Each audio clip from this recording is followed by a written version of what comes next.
Anda masih bersama kami dalam program Kantin Jumat, kajian rutin hari Jumat, sebuah program perbincangan tentang permasalahan hukum Islam dalam kehidupan kita.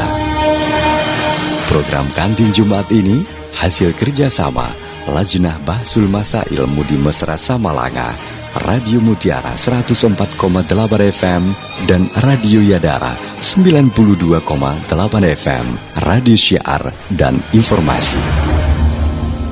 Ya, baik saudara syukur kasih Anda masih bersama kami di 92,8 Yadara FM, Radio Syiar dan Informasi, dan Anda masih bersama kami di 104,8 MHz Mutiara Bernun ya. Saudaraku, masih bersama saya Muhammad Al-Fadil dalam program Kantin Jumat, kajian rutin hari Jumat. Kajian rutin hari Jumat berlangsung berkat kerjasama LBM Mudi Mesra Samalanga dengan Radio Mutiara Bernun dan Radio Yadara di Jiniparaya. Saudaraku, acara kita di kesempatan hari ini turut disponsori oleh Yadara Travel yang menyediakan paket umrah pilihan berangkat langsung dari Banda Aceh tanpa transit selama 13 hari, dan juga menyediakan umrah promo dengan harga terjangkau, yaitu dengan harga terjangkau Anda bisa langsung datang ke depan Dayah Babu Salam Al-Aziziyah Jinib di kantor travel. Dan saudaraku, acara kita juga turut disponsori oleh Rida Baby, Jalan Medan Banda Aceh nomor 4 sebelah utara Kedai Jinib, menyediakan perlengkapan bayi. Dan acara kita juga turut disponsori oleh Warkop Anugerah Jaya samping Barat Terminal Jinib, menyediakan pisgor dan melayani Anda dengan sepuas-puasnya. Acara kita juga disponsori oleh Miswar Prabot ya, Jalan Banda Aceh Medan samping Simpang Balai Labang, Kecamatan Jempa, Kabupaten Birun, menyediakan segala perlengkapan pegantin baru. Dan acara kita didukung oleh Permata Jaya, Jalan SMK Jinib. Mungkin saudaraku, tadi tema kita adalah iman dan Islam, jalan ke surga. Dalam Islam itu mungkin ada amal-amal saleh seperti apa? Dan ini berkaitan dengan pertanyaan dari saudara kita yang kena penyakit kropos ya. Dia kena penyakit kropos, mungkin dia tidak bisa berjalan lagi, tetapi mengikuti pengajian selalu di radio karena selalu mengikuti pengajian. Ini apakah, mungkin Tunggu Azhari, apakah ini bentuk kebaikan yang dia lakukan karena dia ini sudah terkena penyakit? Ya mungkin untuk Tunggu Azhari, dan mungkin Tunggu bisa menjelaskan bentuk-bentuk amal kebaikan lain selain yang seperti ini. Mungkin Tunggu bisa menjelaskan panjang lebar. Baik, terima kasih Tunggu Al-Fadil.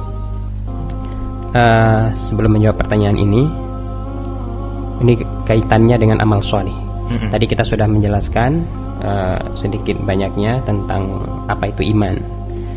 Karena tema kita hari ini adalah iman dan amal soleh. Iman dan amal soleh adalah jalan menuju surga. Kita tadi sudah menjelaskan sedikit tentang apa itu iman, dan sekarang apa itu amal soleh. Ada amal soleh dan juga ada orang soleh. Artinya orang yang mengerjakan amal soleh ini dikatakan dengan orang soleh. Orang soleh dulu. Soleh secara etimologi ataupun secara bahasa ini artinya adalah kebaikan, berbuat baik. Ini soleh. Orang yang soleh adalah orang yang berbuat baik secara etimologi. Sementara secara terminologi syariah, orang soleh adalah orang yang mampu menjaga dengan baik hak dan kewajiban dengan Allah, dan mampu menjaga dengan baik hak dan kewajiban dengan makhluk. Ini adalah orang yang soleh.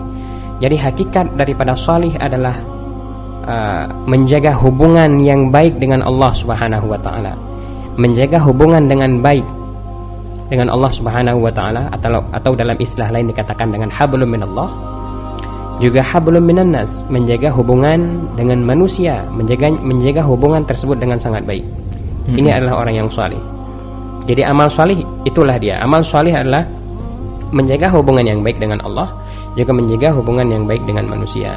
Hubungan kita dengan Allah Subhanahu wa ta'ala, ada hak dan kewajiban yang harus kita penuhi. Ada hak dan kewajiban kepada Allah yang harus kita penuhi. Kemudian ada hak dan kewajiban dengan manusia yang harus kita penuhi. Ini dikatakan dengan orang salih. Jadi orang salih inilah orang yang mampu menjaga dengan baik hak dan kewajiban dengan Allah, dan mampu menjaga hak dan kewajiban dengan manusia dengan sangat baik. Ini salih. Iya. Nah, kemudian jadi yang dikatakan dengan orang salih itu bukan orang yang jalannya selalu nunduk, ya.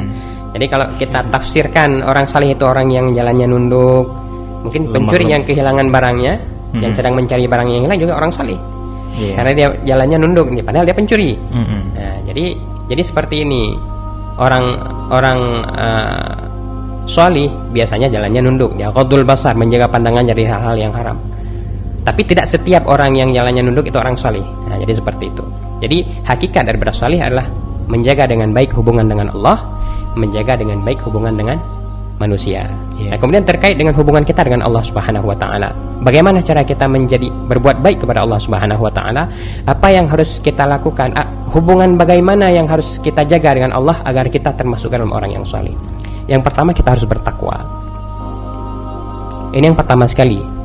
Kita harus bertakwa kepada Allah Subhanahu wa taala. Apa itu takwa?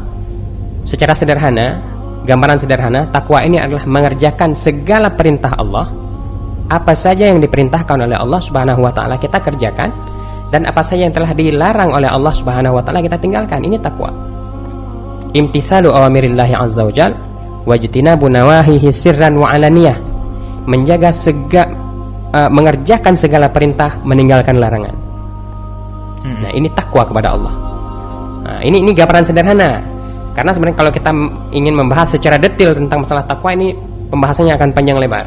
Tapi kita bahas secara umum dulu, insyaallah nanti di waktu yang akan datang, kalau ada waktu insyaallah kita akan membahas secara detail bagaimana takwa, bagaimana salih ini secara detail bagaimana. Jadi yang pertama takwa, kemudian yang kedua adalah bertawakal kepada Allah Subhanahu wa taala. Dan ini juga dianjurkan, diperintahkan oleh Allah Subhanahu wa taala dalam Al-Qur'an. Jadi ini berbuat baik kepada Allah, beramal salih kepada Allah adalah dengan bertakwa. Nah, ini beramal salih kepada Allah Subhanahu wa taala. Menjaga hubungan baik dengan Allah Subhanahu wa taala adalah dengan bertakwa, mengerjakan perintah Allah, meninggalkan larangan Allah Subhanahu wa taala. Sekecil apapun perintah, mari kita kerjakan. Sekecil apapun larangan, mari kita tinggalkan. Karena kita tidak tahu di mana ridha Allah. Ya, di mana ridha Allah Subhanahu wa taala kepada kita sehingga kita bisa masuk surga, kita tidak tahu di mana. Karena hakikatnya kita masuk surga bukan karena amal, tapi karena keridhaan dari Allah Subhanahu wa taala. Bisa jadi Allah ridha kepada kita dengan sebab kita memindahkan duri di jalanan. Bisa jadi seperti itu. Jadi kita jangan menganggap remeh sekecil apapun perbuatan baik. Begitu pula kita tidak boleh meremehkan sekecil apapun perbuatan buruk. Karena kita mungkin menganggap sepele, tapi ternyata murka Allah ada di situ. Jadi kita tidak tahu. Jadi seperti itu. Kemudian bagaimana menjaga hubungan yang baik dengan manusia? Dan ini pembahasannya sangat luas.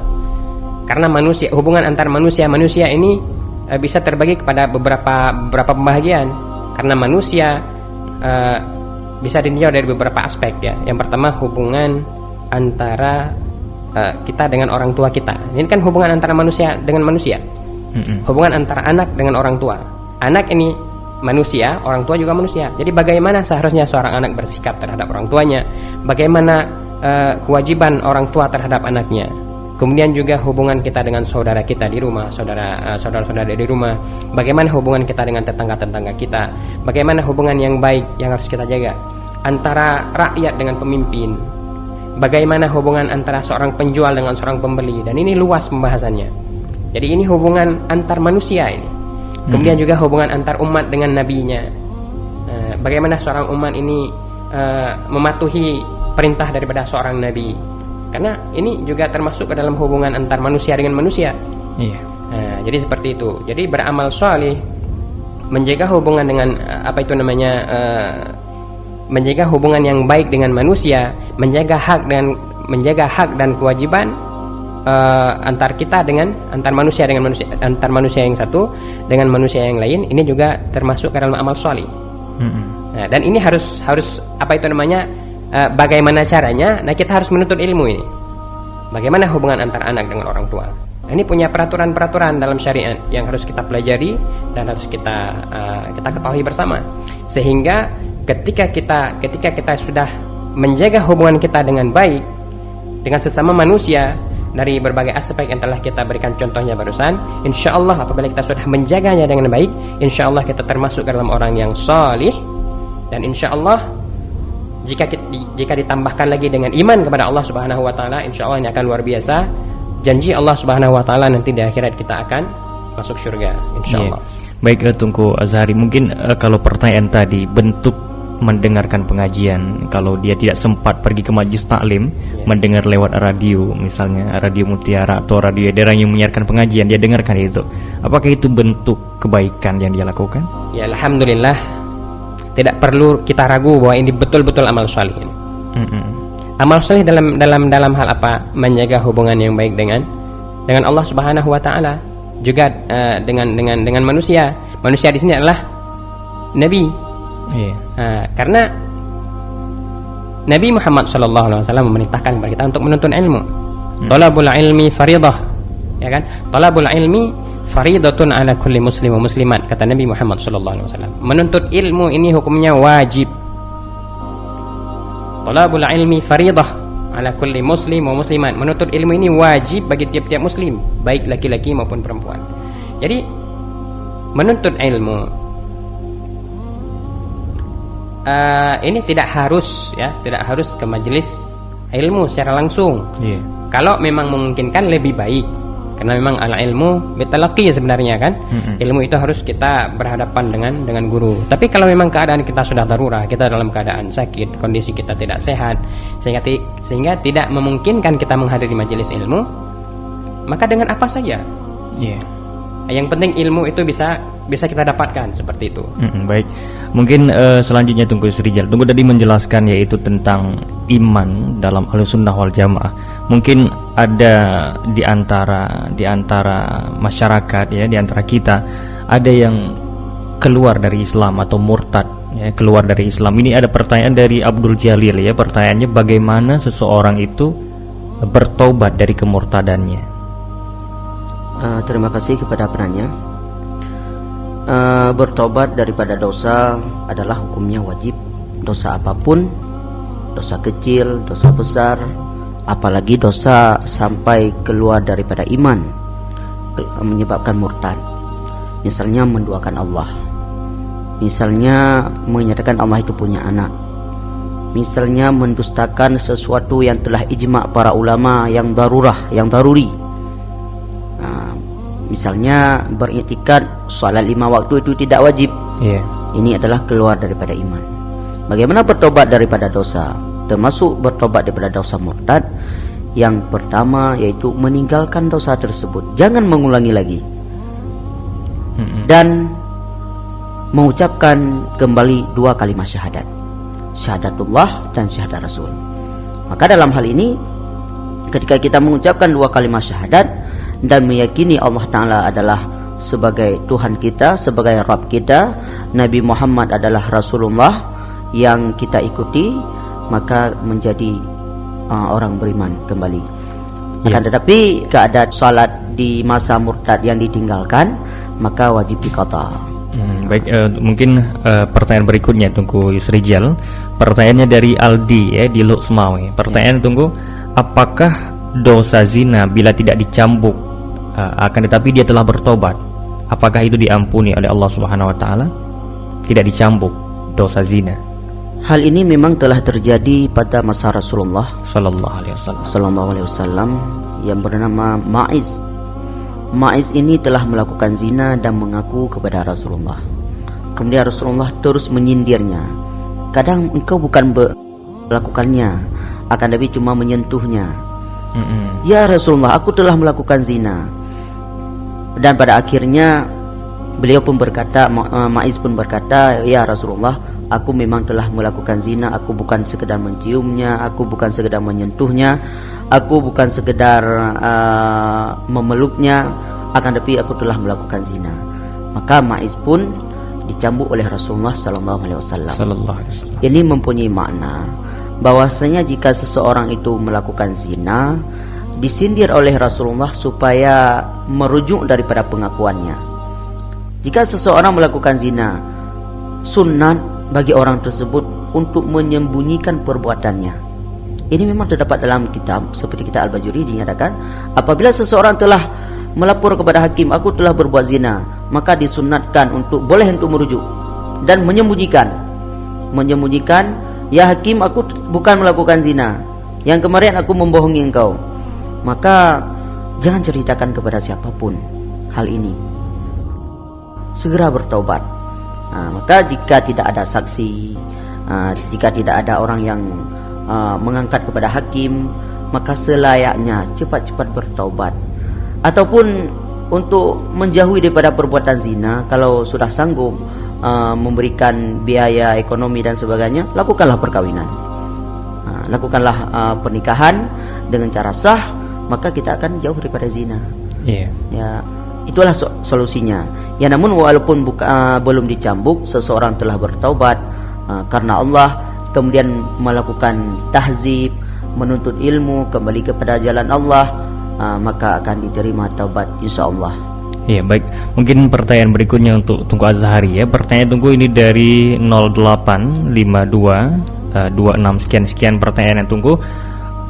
Bolehkah kita mengatakan kepada seseorang yang telah meninggal tidak sempat mengucapkan kalimat syahadat, bolehkah kita katakan tidak selamat iman? Baik, terima kasih sebelumnya kepada yang telah memberikan pertanyaan. Di sini perlu kita ketahui bahwa jika seandainya yang meninggal tersebut adalah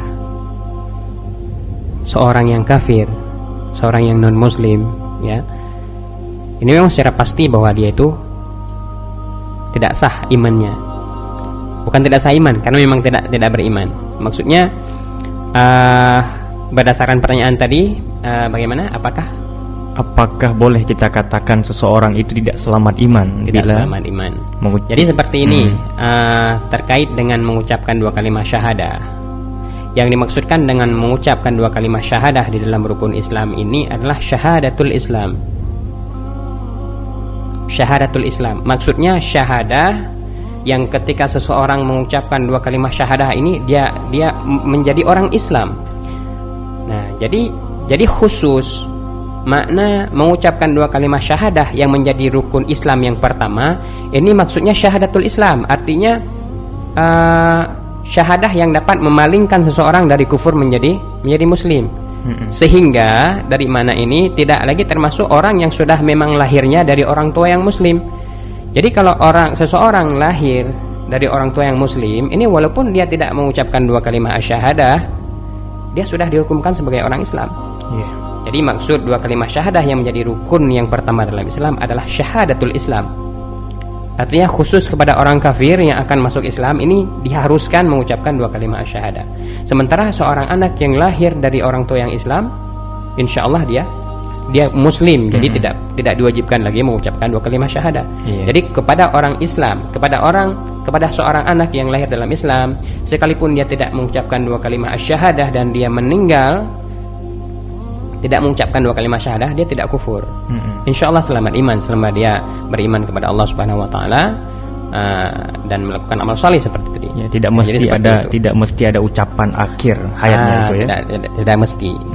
Baik, pertanyaan berikutnya mungkin untuk Tungku. Pertanyaannya adalah bagaimana seorang suami yang menyuruh istrinya untuk mencari nafkah, mencari duit dan sebagainya, apakah si istri ini wajib melaksanakan atau mentaati suaminya itu?